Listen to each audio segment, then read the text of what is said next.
Do you want to play guitar in a way that sounds more musical and more full when playing on your own? Then the secret is blending melody with chords. This is known as chord melody playing in the guitar world. In the following excerpt from a live stream I did with rhythm guitar specialist Mark Turco, I take you through some methods and strategies in playing guitar in this way. So you're going to learn some simple techniques for doing this exact thing, combining melody with chords, whether you're wanting to create an arrangement of an existing song or create your own creation, your own composition. This is a great way to go about it when playing on your own. It's easier than you think when you have some strategies in place to go about it rather than just trying to use some sort of ad hoc approach that never really turns out too well. Before we get into this video, if you could like the video itself first, I'd really appreciate it. It'll push it out there into the world of YouTube. And if you like the content I release each week and you haven't already, then consider subscribing to the channel. I'd really appreciate it. And finally, in the description below this video, there is a link to a workshop. It's free. It's about backing a singer on guitar, which does include a lot of elements of chord melody playing, very much related, at least in the way I present it in this workshop. So if you like this video, I think you will love that workshop. So check that out too. All right, let's get to it. Let's say we're just playing in an open position, open chords, and we've got our static sort of, cowboy chords that we all play there, C, G. If we're staying in the key of, let's be in the key of C here. So we've got E minor, we've got F, these are the chords available to us in C. And then we have notes in this first position that all belong to the key of C as well. So you could play a straight up C major scale, but you've also got notes either end of the spectrum there above this C that are also in the key of C, just extending into a second octave there, that are still within reach of the open position. And the lower octave, we've got a few notes that are in the key of C here as well, all from the key of C, all natural notes being in the key of C here. So we can add any of those notes to the chords that we play in the key of C major. A thing I like to do, if we just an approach is how I would teach this, and I do have a video on this on my YouTube channel, which I think I sort of refer to as chord melody mechanics, but it doesn't necessarily have to be directly related to chord melody stuff, but it's adding notes to the chords. So think of like sitting at a piano. On one hand, our left hand is going to play the chord and our right hand is going to play the notes, C major here, and let's play some notes in C major here. We can sort of visualize that and get that as a concept, because we can all visualize someone sitting at a piano. It's a very universal instrument. We can all relate to it even if we don't play it. So same sort of thing here. I've got my chord, and then I want to keep that chord. We don't have to, but for this approach, keep the chord ringing through, sustaining as much as possible while playing the notes of C major. So again, with the piano, you're holding and sustaining the chord and playing notes on top as that chord rings out. So I've got C, and I can come down the scale to my low C. Okay, I'm going from the high G. Even if let's just keep it from C to C for simplicity. So starting from the C note on under my first finger. Right, there's my C major scale. Now, as I go down the scale, I do have to lift some fingers away, because otherwise I'm not going to get the notes of the scale. But at the whole time, that third finger stays on, so there's something sustaining, and I only lift the fingers away from the chord when needed, not beforehand. So here I have to lift my first finger off to get the B. Then that same finger can play the A on the second fret of the third string, then it comes away for the G. Pinky would play the F, because I want to keep this formation of the C as long as possible. Then there's my E, which is in the chord. Then I take that away, and then I come down to my C. And then I can just put these fingers back on and strum the C chord. So let's say we go to the 5 chord. You're going to be keeping the same notes of the C major scale. Exactly. We'll just be playing the chord changes that all are chords that are in the key of C. Yes.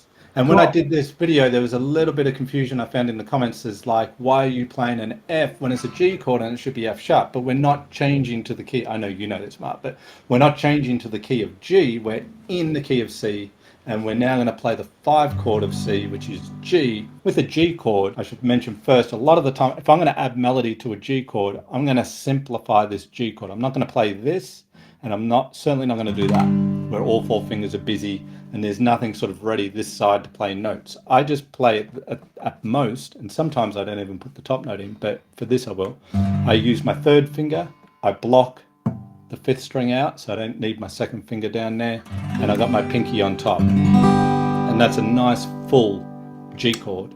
If you're finger picking, then you can select the strings. I'm just using a pick right now. So that's my chord, and then I can just come down the scale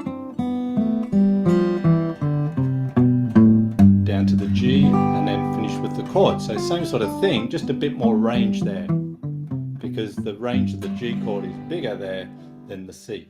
Okay, so we get more of the notes. So these are all notes from C major, because we're in the key of C. So if I had a little chord progression, let's say a little vamp on C to G,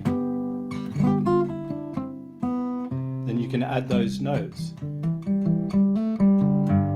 in any sort of way you want. Keep it real simple to start.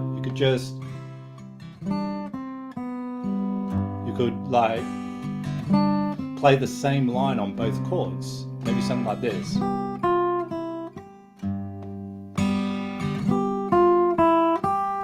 So I'm just playing the same line on both chords, because it's going to work, but of course the line changes in the way it sounds, because in one point it's against the C chord, here it's against the G chord.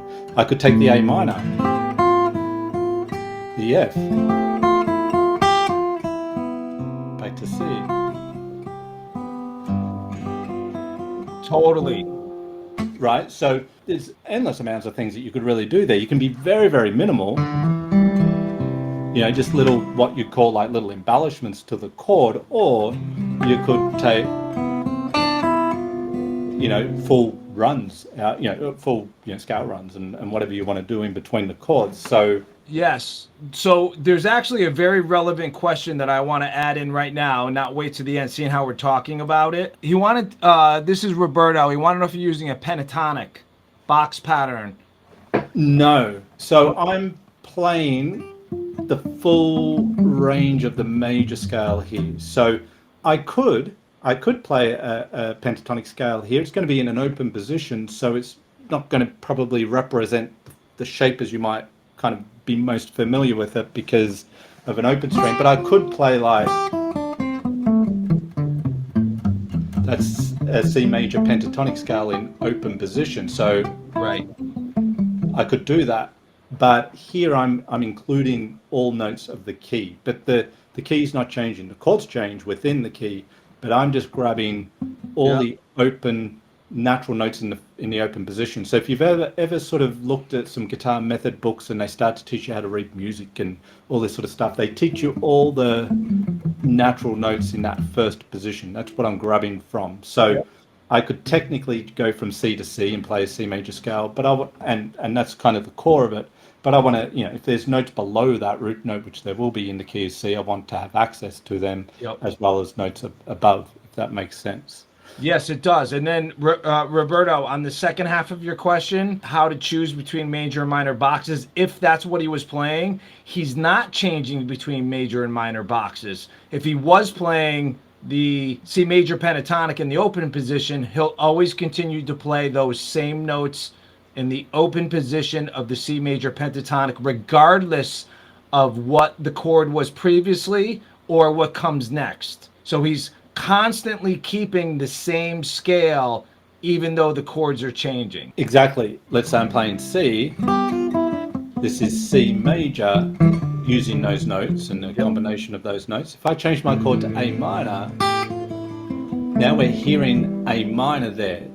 Now, if I just stayed on A minor and I just sort of made A minor the root chord and I even just vamped on an A minor chord, you're going to be hearing A minor all the way because it's relative to C. They've got the same notes. What determines what you hear is the chord in the back. So it all depends. If on the chord progression if it's grounded in C major, if C's the one chord, or if A minor is the one chord. And you'll know by listening, and often if it's going to be C major chord progression, it'll start on a C chord. And if it's going to be A minor chord progression, it'll start on A minor. Also, Robert, Simon was talking about trying to keep a note ringing. Even if you were to play something like a D minor chord, even if you couldn't keep a note ringing and you just wanted to play those notes in between your chords, if there was no notes ringing, that also would work as well.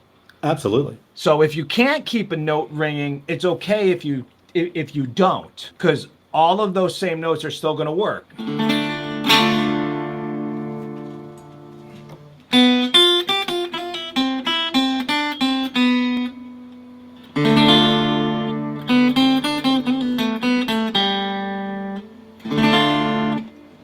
They're all still going to work. Even if you stop the note from ringing, it's always going to be the same exact scale. If you want to go more advanced than that, you could switch. If we're talking in a pentatonic sense or any kind of modal sense, we could switch. We're going to play this major chord and then follow it or embellish with the notes from that scale, and then play the D minor chord and then play notes from the D minor scale, which would be, it would include some, but then there would be others.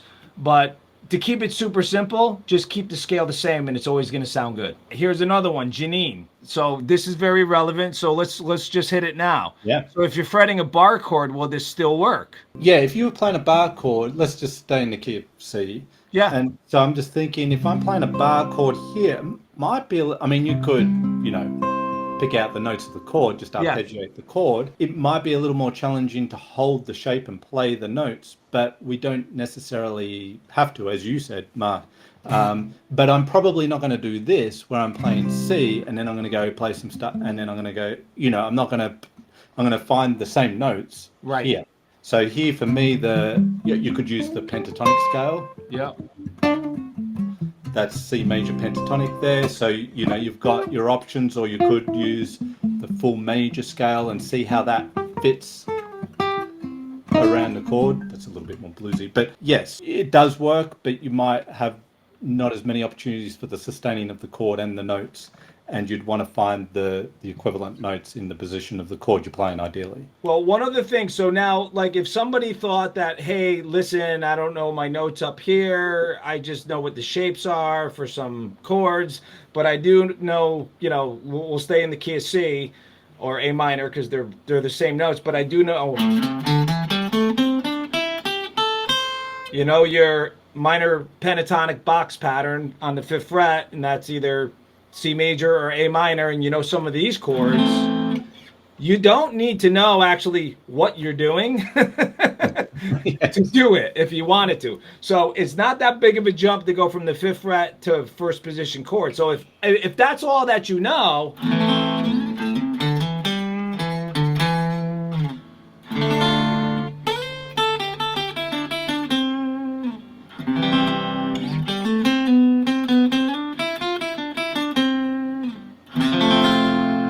and you wanted to do that, that's a great entry into this whole kind of thing of playing these individual notes in between chords. Even if we didn't want to let a note ring or anything like that. I mean, obviously we could, if we're playing an A minor, we could let the A string ring. But other notes, other strings may not be able to ring. But if you just wanted to start and stop, it's a great way to almost accompany yourself. And it's actually a really great way to work on improvisation. I call this the party trick. So for any of my students, it's like if they know that stuff, I'm like, do that. If somebody says, oh, you play guitar, play me something. And I call it a party trick because, first of all, if you play a song they know and you don't play it right, they're going to know it. So if you do something like this, you don't necessarily have to have a plan at all. As long as you know what chords to play in a certain key, what pattern to play, and you could you could do it in free time. Nothing has to actually have any kind of structure to it at all. You could use rubato in free time freely, and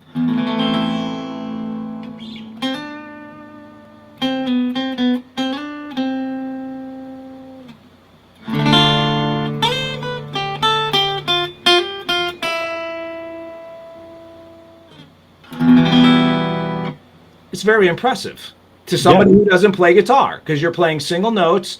Sometimes you're playing chords the other time. And so if you're not even at the point of combining them together, it's a great way to start. And a couple of examples that just come to mind. A song for me that, many, many years ago, Patience by Guns N' Roses. This does this sort of thing. And it's like, if I can just, play something along the lines of what's happening in that song, it's got like...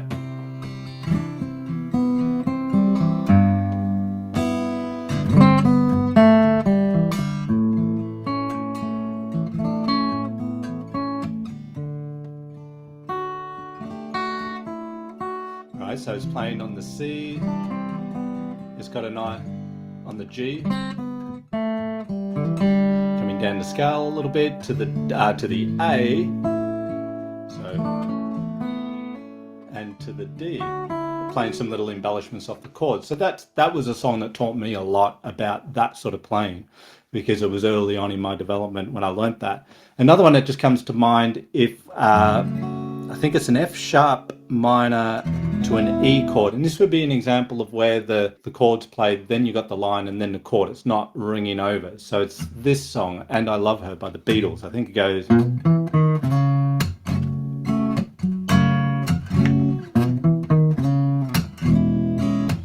It's the same line both times, but it's over the F sharp minor. The second time,